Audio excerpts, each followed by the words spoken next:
Salve galera, tudo bem com vocês? Espero que sim, estudando bastante. Vamos lá para mais uma aula de física? E o nosso assunto de hoje é termodinâmica. Um assunto muito importante, muito usado aí no nosso dia a dia, a termodinâmica, certo? E nós temos aí algumas aulas para explicar o conteúdo de termodinâmica. Então, eu separei em três partes, ok? O conteúdo de termodinâmica. Essa primeira parte, então, nós vamos até a primeira lei da termodinâmica. Beleza, galera? Vamos lá? Entrando aí?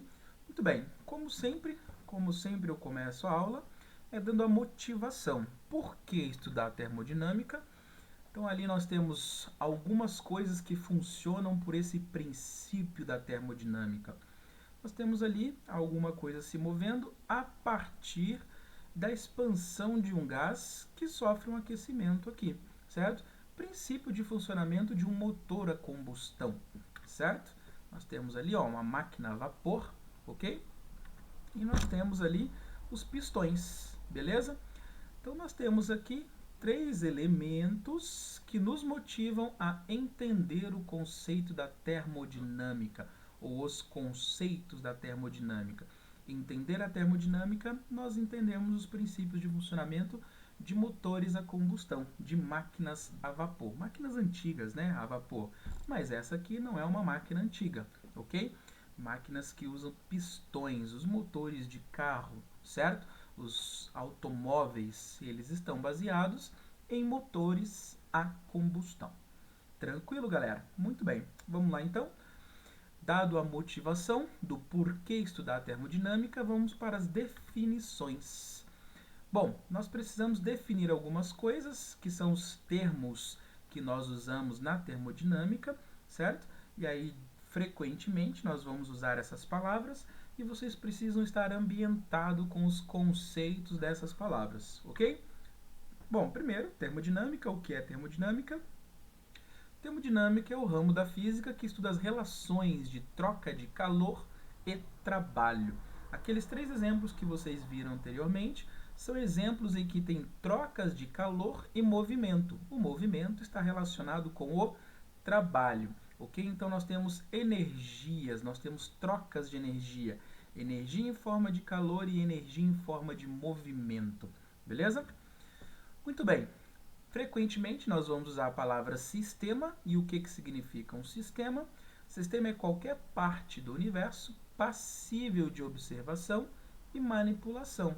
Então, eu tenho um sistema, quando eu me estou referindo a um sistema, significa que eu posso pegar alguma coisa, observar e manipular essa coisa, ok? Esse é o nosso sistema termodinâmico. Bom, dentro de um sistema nós temos fases, ok? A fase é qualquer porção homogênea de um sistema. Então você tem fases dentro de um sistema. Exemplo, a fase pode ser fase líquida, fase sólida, fase gasosa, certo? Então nós temos fases que são homogêneas, ok? Apenas um tipo de fase ali dentro, ok? Muito bem. O estado de um sistema depende da sua natureza para ser descrito. O estado de um sistema, galera, você precisa de muitas informações. Quanto mais informações, melhor para você descrever o estado de um sistema, ok? Então, o estado é uma coisa mais complexa que precisa de muitas informações para ser definida. E por último, transformações. Essa palavra nós usamos bastante, certo? Nosso estudo de termodinâmica. Nós usamos muito transformações, nós estudamos transformações, ok? E transformação é toda e qualquer mudança de estado. Beleza? Tranquilo? Muito bem. Então são essas palavras que nós vamos usar, ok? Sistema, fase, estado, transformação. E aqui está a definição de cada uma delas. Feito essas definições, vamos entrar lá. Variáveis de estado. O que são variáveis de estado? Então, vamos lembrar ali, o estado de um sistema depende da sua natureza para ser descrito. Então, vamos supor que nós descrevemos o estado, aqui eu vou me referir especificamente a um gás, ok? Então, eu tenho o estado de um gás. Quais são as variáveis de estado desse gás? Quais são as coisas que podem fazer com que o estado estado se modifique? Bom, nós temos o primeiro aí, a pressão. Pressão é uma variável de estado. Vamos lembrar da definição de pressão lá na mecânica? Pressão é igual a força sobre área, ok? E aqui eu quero abrir um parênteses para mostrar para vocês aí que essa definição está corretíssima, mas a gente tem que expandir esse conceito para entender um sistema gasoso. Então, ó, essas bolinhas de preto representam as moléculas de um gás dentro do recipiente, ok? Isso aqui é a temperatura. A temperatura define o grau de agitação das moléculas. Então, quanto maior a temperatura, maior o grau de agitação dessas moléculas aqui dentro, correto? Quando essas moléculas estão agitadas, elas colidem com as paredes do recipiente. Cada colisão é uma troca de força, uma troca de momento com as paredes. Então, as moléculas batem nas paredes e trocam força, trocam momento com a parede, ok? E como as moléculas ocupam um espaço muito pequeno, mas ocupam, elas têm uma área de contato. Então, cada vez que uma molécula bate nas paredes do recipiente, ela exerce uma pressão. E a pressão de um gás é o somatório dessas colisões com as paredes do recipiente, certo? Então, o nosso método de medida de pressão de um gás será o número de colisões e a força trocada nessas colisões nas paredes do recipiente. Quanto maior a temperatura, maior o número de colisões, consequentemente, maior é a pressão. Menor temperatura, menor o número de colisões, então menor será a pressão, ok?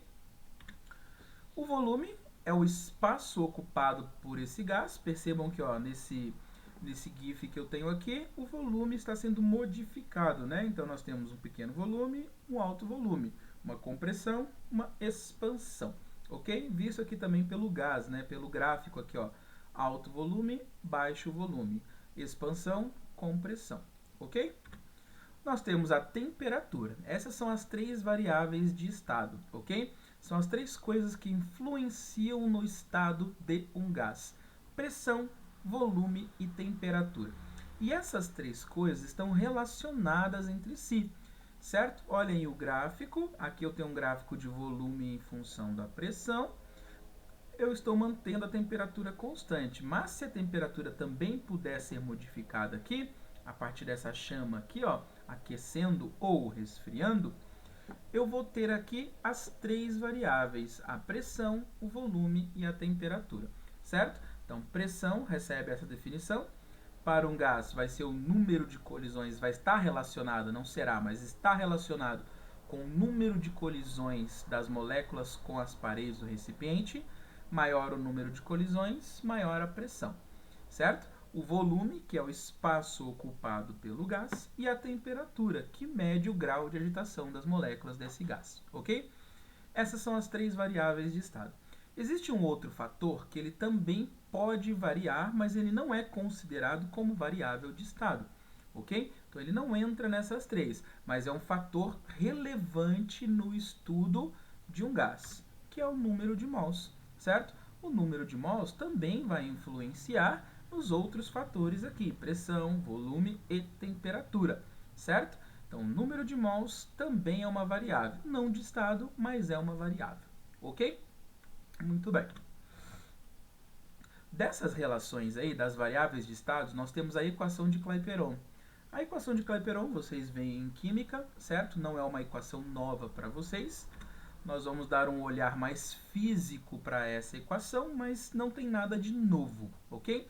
Então aqui eu tenho o exemplo aqui dos pistões, certo? Percebam que cada parte aqui, cada câmara dessa aqui, nós temos um estado para um gás, ok? Então nós temos uma pressão, um volume, uma temperatura, uma pressão, um volume, uma temperatura, uma pressão, um volume, uma temperatura. E a equação de Clapeyron, ela relaciona as variáveis de estado. Essa é a equação de Clapeyron. Pressão vezes volume é igual ao número de mols, vezes o R, que é a nossa constante universal dos gases, vezes temperatura, certo? É o famoso puta velha não rejeita tarado, certo? Ou professor viado não rejeita tarado, certo? Muito bem. Quem é cada uma dessas coisas aí? Nós temos a pressão. Eu vou colocar as unidades SI, tá certo? Então, pressão, unidade SI é o Pascal, que é o Newton por metro quadrado. O volume, que é o metro cúbico. A temperatura, que é em Kelvin, certo? Unidades SI. E o número de mols, que é um número, é a quantidade de mols que eu tenho ali, certo? E a nossa constante universal dos gases, ok? Aqui eu coloquei então em 8,31 joules por mol Kelvin. Não é o único valor que a gente utiliza para essa constante, ok? Coloquei um valor comum aqui que se usa no sistema internacional, joule, mol e Kelvin, beleza? Mas não é o único valor para constante. Certinho, galera? Então essa equação não é nova, essa equação é a mesma que vocês usam em química, equação de Clapeyron. O que nós vamos dar aqui agora é ver as transformações. A partir dessa equação, nós temos algumas transformações, a gente pode estudar algumas transformações gasosas, ok? Então, olha, eu tenho as três variáveis de estado ali, temperatura, pressão e volume, ok? Eu posso fazer uma transformação mantendo uma dessas coisas constante. Por exemplo, eu posso construir um sistema e esse sistema ser um sistema isotérmico, um sistema de temperatura constante, de forma que só esses dois variam. Eu posso fazer um sistema mantendo a pressão constante, de forma que a temperatura e o volume variam. E eu posso fazer um sistema mantendo o volume constante, de forma que só a temperatura e a pressão variam, certo? Então, daí nós tiramos uma outra equação, uma outra relação para as transformações gasosas. Isolando aí, na verdade tirando a temperatura daqui e isolando as três variáveis de estado, pressão, volume e temperatura, nós temos essa relação aqui, ó. Pressão vezes volume sobre temperatura igual a NR. Vamos supor que nós estamos num recipiente fechado. O que significa então recipiente fechado? Recipiente fechado significa que o gás não sai, não escapa e não entra gás também. Ou seja, o número de mols ali dentro do recipiente ele é constante. Então, se a quantidade de gás estudado for constante, nós temos esse lado direito aqui, ó, com duas constantes. Constante vezes constante também é constante, certo? Então, eu estou dizendo que essa relação aqui sempre será constante. Daí, então, eu tiro os estados, as transformações. Eu posso considerar duas situações, situação inicial e situação final. E se eu fizer isso, então eu vou ter pressão inicial vezes volume inicial sobre temperatura inicial, será igual à situação final, certo? E aí nós temos uma outra equação de se analisar. Beleza? Da equação de Clapeyron, nós tiramos a equação de transformações gasosas. Isso aqui é uma transformação completa, em que ninguém é constante, nem a pressão, nem o volume e nem a temperatura. Então, isso aqui é uma transformação completa. Vocês podem se deparar com situações, com exercícios, em que os três estão variando. E aí você precisa usar isso aqui, ok? Essa é a equação do pivete, né? Nós temos ali o puta velha não rejeita tarado, depois de não rejeitar tarado, nasce o pivete, ok? Então, nós temos aqui a equação do pivete, beleza? O detalhe aqui, galera, são as unidades de medida que eu já passei para vocês ali, mas aqui é importante enfatizar, a temperatura aqui tem que ser na escala Kelvin. A pressão aceita outras unidades de medida e o volume também aceita outras unidades de medida. A temperatura aqui tem que ser absoluta, ok? Nós temos que usar o valor absoluto de medida de grau de agitação, ok? Então, usamos a escala Kelvin. Muito bem. Vamos lá. A partir dali, nós temos, então, três transformações. Vamos estudar a primeira transformação, que é a transformação isobárica. O que é uma transformação isobárica? Transformação isobárica é aquela em que a pressão é mantida constante, certo? Então, eu construo um equipamento em que eu possa manter a pressão constante, certo? Quando eu faço isso, eu tenho essa relação gráfica aqui, ó. Volume e temperatura temperatura são diretamente proporcionais. O que significa isso? Se eu aqueço isso aqui, o grau de agitação das moléculas aumenta e para que a pressão se mantenha constante, acontece uma expansão. Aumenta-se o volume porque as moléculas ocupam um espaço maior e a pressão se mantém constante. E se eu fizer o contrário, se eu resfriar o gás, o grau de agitação das moléculas diminui, certo? E aí o volume também diminui para que o espaço ocupado por ela seja menor e a pressão seja mantida constante, ok? Da equação do pivete, nós podemos fazer isso aqui, ó. Já que a pressão é constante, significa que a pressão inicial é igual à pressão final. Então, esses dois P's aqui, ó, são iguais dos dois lados. Posso simplificar. Ao simplificar, eu tenho a relação da transformação isobárica. Então, toda vez que vocês tiverem um exercício, se depararem com uma situação em que a pressão for constante, vocês vão usar essa relação aqui. Volume inicial por temperatura inicial, volume final por temperatura final. E o gráfico é o gráfico de grandezas diretamente proporcionais. O detalhe aqui, galera, é que o gráfico não começa aqui da origem, do 0, 0, por questões óbvias.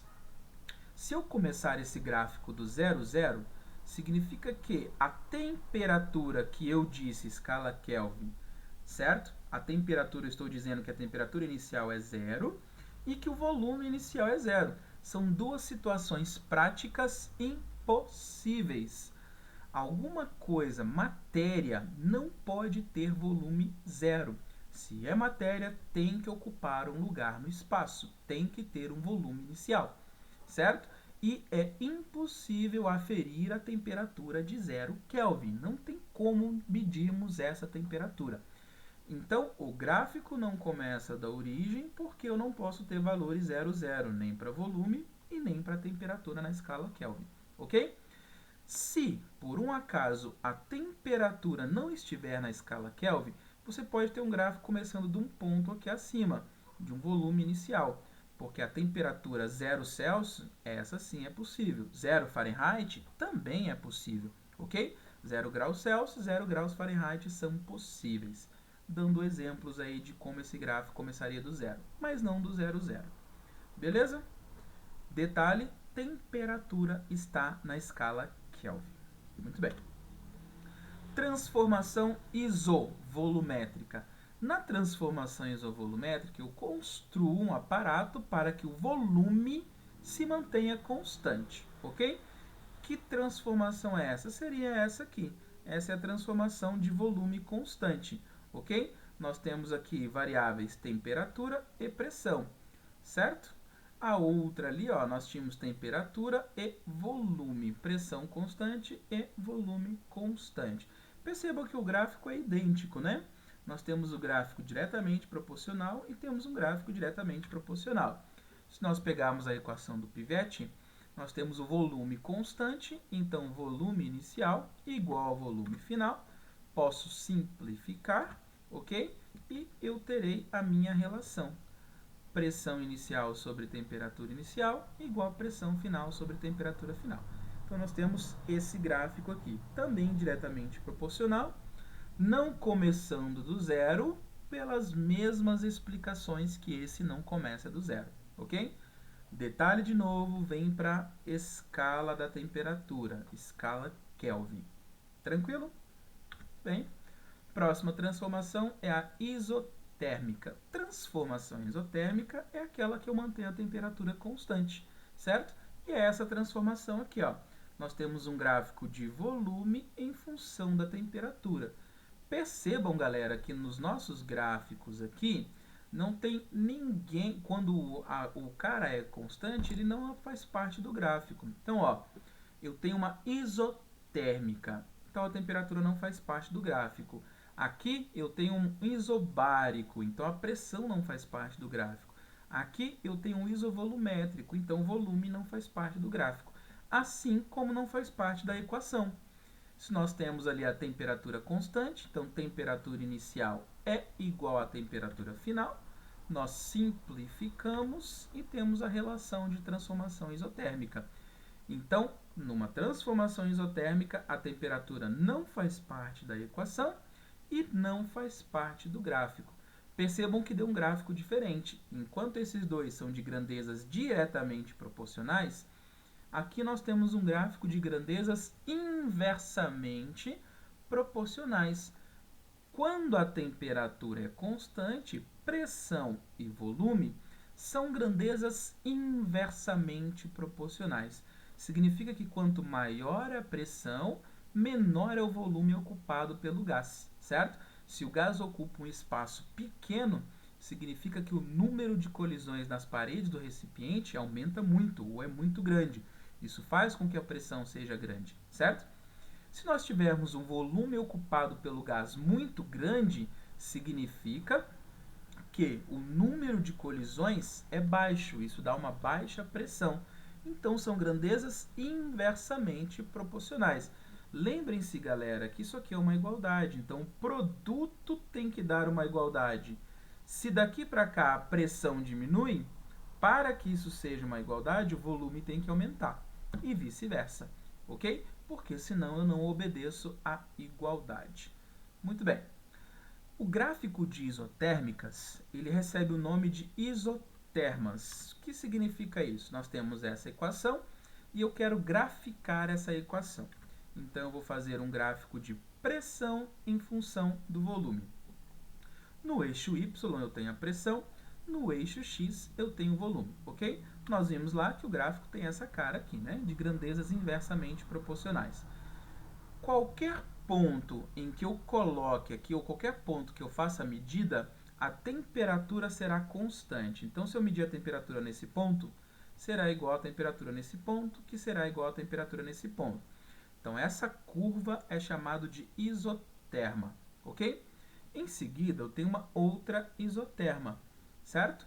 Então, vale a mesma interpretação. Em qualquer ponto em cima dessa curva, a temperatura é constante. E se eu tiver uma outra aqui, também, e por aí se vai. O detalhe que eu quero que vocês entendam aqui é que eu tenho 3 isotermas diferentes. O que significa isso? Em qualquer ponto em cima dessa curva, a temperatura é constante. E em qualquer ponto em cima dessa curva, também é constante. Mas a temperatura dessa curva não é igual a dessa curva, que não é igual a dessa curva. Cada curva terá sua própria temperatura constante. Então fica a pergunta, qual dessas curvas tem uma temperatura maior? E a regra é assim, quanto mais longe da origem, maior é a temperatura. Então, a temperatura dessa curva é menor do que a temperatura dessa curva, que é menor do que a temperatura dessa curva. Quanto mais afastado da origem, maior será a temperatura da curva, ok? Maior é a temperatura da isoterma. Beleza? Esse gráfico tem uma importância muito grande em engenharia, certo? Muito estudado em motores a combustão. Em engenharia mecânica, usa-se bastante disso aí, ok? Muito bem. Dado ali as transformações, galera, nós vimos as transformações juntamente com seus gráficos. Agora nós vamos para as modalidades de energia em termodinâmica. Em termodinâmica, a gente usa 3 modalidades de energias básicas, ok? A primeira que eu vou falar é energia interna. O que é energia interna? Então, pensem lá, ó. Nós temos aqui um gás confinado a um recipiente e o grau de agitação das moléculas ali representado por essas bolinhas está relacionado com a temperatura, correto? Muito bem. Existe uma outra coisa que se chama teoria cinética dos gases, que ela relaciona a temperatura com a energia cinética das moléculas, ok? Lembrem-se lá do primeiro ano que energia cinética é mv² sobre 2, massa vezes velocidade ao quadrado sobre 2. Então vamos fazer o link aqui. Quanto maior a temperatura, maior o grau de agitação. Isso significa que maior é a velocidade das moléculas, então maior é a sua energia cinética. A energia interna é o somatório das energias cinéticas das moléculas do gás, ok? Então, quando você pega cada molécula de gás e soma a energia cinética delas, você encontrou a energia interna. interna do gás. Óbvio que a gente não vai fazer isso molécula por molécula. Então, nós temos um resultado prontinho aqui. Essa é a definição de energia interna de um gás ideal, certo? Então, um gás ideal tem essa energia interna, ok? U, energia interna, é igual a 3 meios de N, número de mols, R, a nossa constante universal dos gases, e T, temperatura absoluta, temperatura na escala Kelvin, beleza? Energia, sistema internacional, medida em joules, ok? O nosso número de mols, R, a nossa constante dos gases, e T, a temperatura, também no sistema internacional, medida em Kelvin, certo? Então tá aí a definição da nossa primeira energia termodinâmica. Galera, importantíssimo vocês lembrarem o seguinte: a energia interna de um gás está relacionado com sua temperatura. Maior temperatura, maior energia interna. Se variar a temperatura, varia a energia interna. E é isso que eu estou colocando aqui nessa última equação. Delta U, variação da energia interna, está relacionado com o quê? Variação de temperatura. Então, sempre que variar a temperatura de um gás, nós estamos variando a energia interna. Lembrem-se que temperatura é uma variável de estado. Então, variar uma das variáveis de estado, temperatura, pode influenciar na sua energia interna. Beleza, galera? Muito bem. Próxima modalidade de energia termodinâmica é o trabalho. Trabalho termodinâmico. A gente viu trabalho lá em mecânica, certo? E o trabalho em mecânica estava relacionado com o quê? Com um deslocamento relacionado com uma força. Uma força produzindo um deslocamento em algum corpo, ok? Prestem atenção nesse desenho aqui. Nós temos aqui um gás confinado nesse espaço. Estou aquecendo, esse gás faz uma expansão e faz um êmbolo se movimentar, ou seja, faz um êmbolo sofrer um deslocamento. O que eu estou dizendo? Que um gás está realizando um deslocamento, ou seja, um gás está realizando um trabalho, certo? Então, nós temos aqui uma modalidade de trabalho termodinâmico. Geralmente, galera, isso aqui é o útil. Quando você estuda motores, você está querendo isso aqui. Você está querendo que alguma coisa faça isso aqui, um trabalho termodinâmico. Isso aqui é utilizado, isso aqui a gente coloca como útil, beleza? Muito bem, vamos lá entender então o trabalho termodinâmico. Olha lá, eu tenho aqui um pistão, certo? E eu tenho uma região contida pelo gás. Esse pistão ele pode se mover livremente, então você pode apertar ao gás, diminuindo o volume, aumentando a sua pressão, ou você pode expandir, certo? Fazendo o contrário, diminuindo o volume, aumentando o volume, diminuindo a pressão, ok? Mas eu quero chegar numa relação de cálculo para encontrar o trabalho realizado pelo gás, não pela força externa, e sim pelo gás, ok?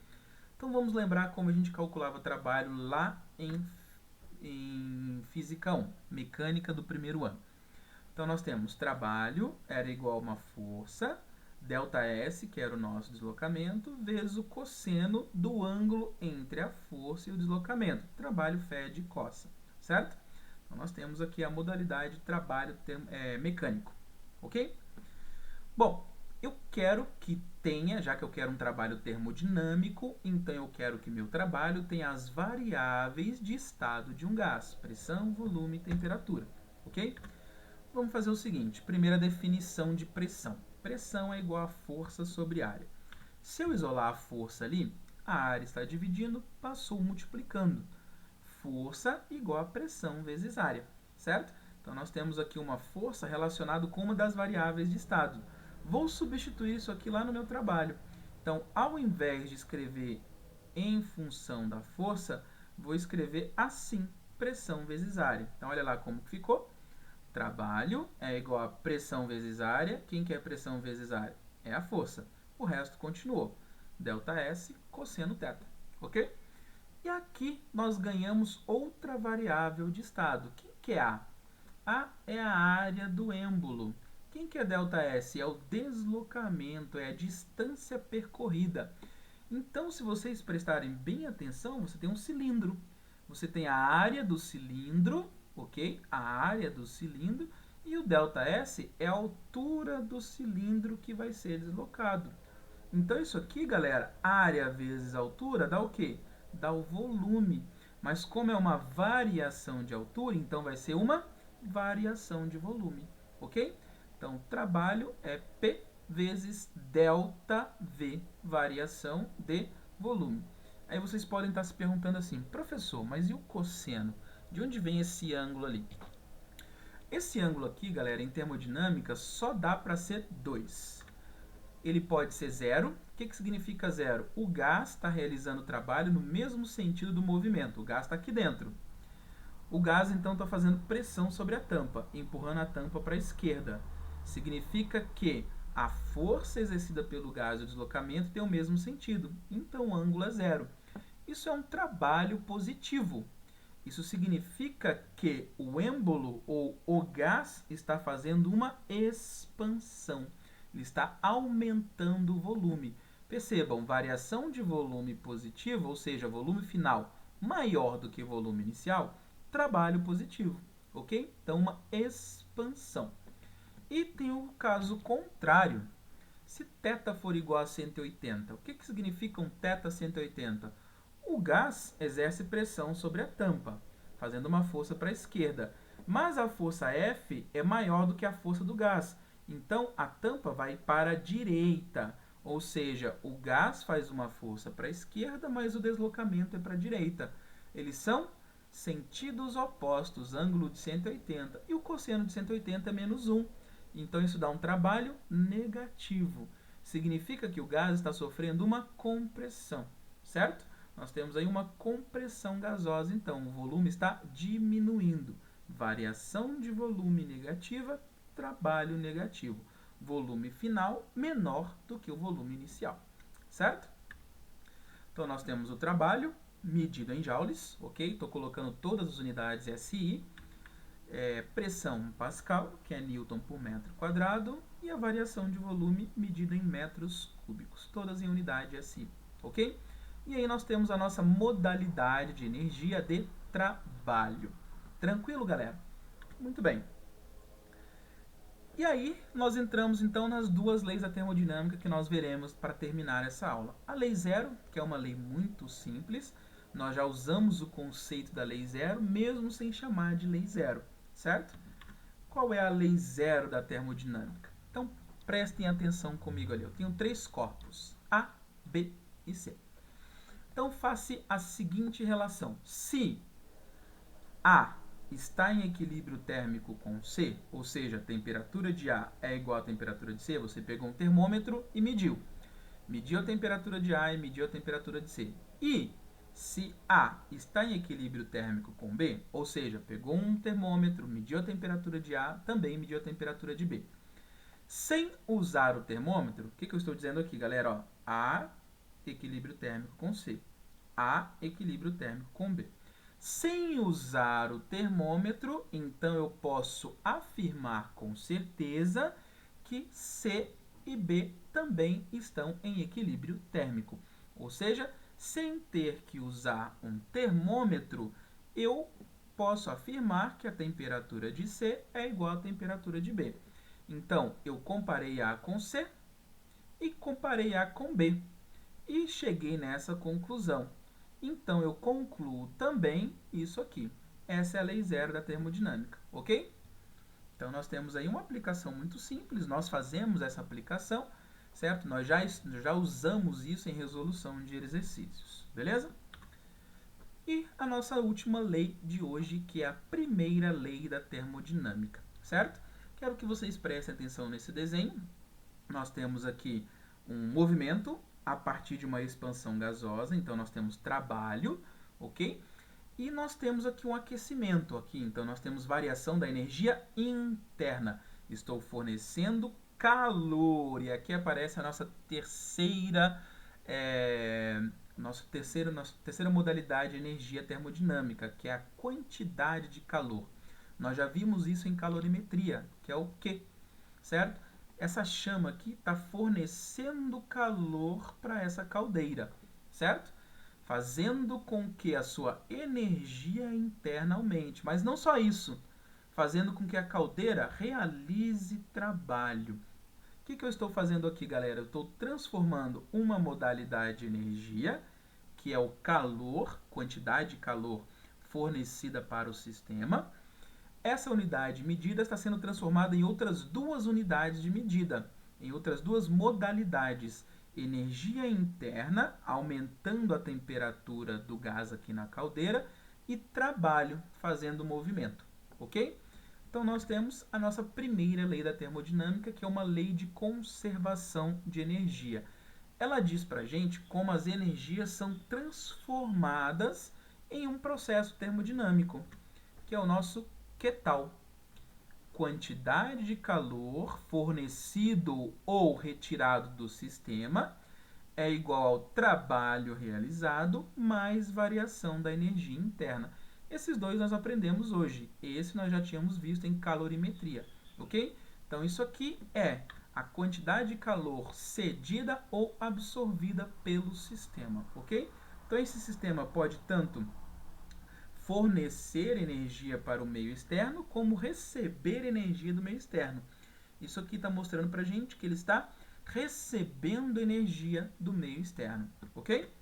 Nós temos o trabalho, que é a parte útil, é o movimento do pistão aqui, ó. É isso aqui que está causando esse movimento.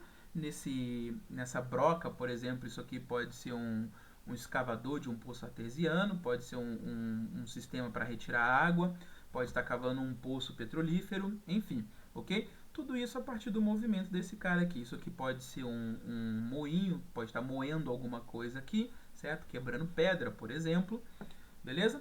E nós temos ali a variação da energia interna, que está totalmente relacionado com a variação de temperatura, certo? Então nós temos as nossas três modalidades de energia termodinâmica relacionados em uma equação, e essa equação é a primeira lei da termodinâmica, certo? Muito bem. Então essa foi a nossa aula de introdução à termodinâmica. Vamos ter mais algumas aulas, mas primeiro faremos bastante exercícios disso aí. Beleza? Espero que tenham gostado e até a nossa próxima aula. Abraço para vocês!